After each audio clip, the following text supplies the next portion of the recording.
5K male category, third placer is Race Bib 5029 with time 19 minutes and 33 seconds.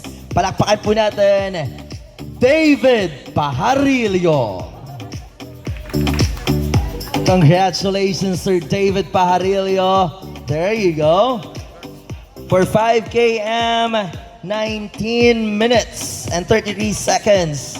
Grabe, ang 19 minutes, pangligo pa lang. Oo, there you go.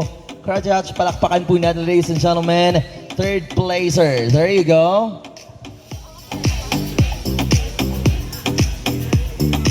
Again, sa aton nga mga runners nga nag-join independently or may team man, maraming salamat po. Thank you so much. And of course, to my team, Pacemakers, congratulations. Maraming salamat for joining. There you go. And of course, I just want to acknowledge lang po ang aton nga Zycolan team. Madamo gid nga salamat sa inyong abulig. Next up, we have our second placer with the race bib 5096 with the time 17 minutes and 57 seconds. Ladies and gentlemen, palakpakan po natin Jethro Garcia. Again, I would like to acknowledge Shania, Mitzi, Man, Jamar, Lovely, and Lara. There you go. Lara Pearl, good morning. All right. There you go, kaway.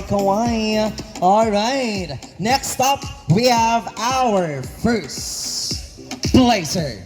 First placer, ladies and gentlemen. Hindi na paldo na ni. Ladies and gentlemen, our first placer with race bib 5064.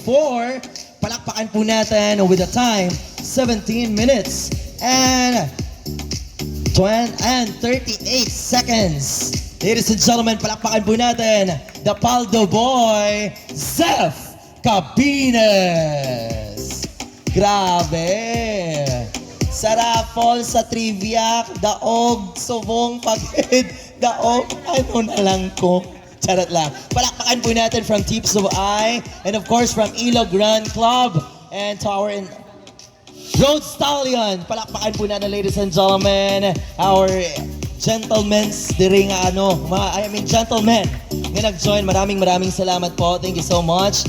Again, to all the runners, maraming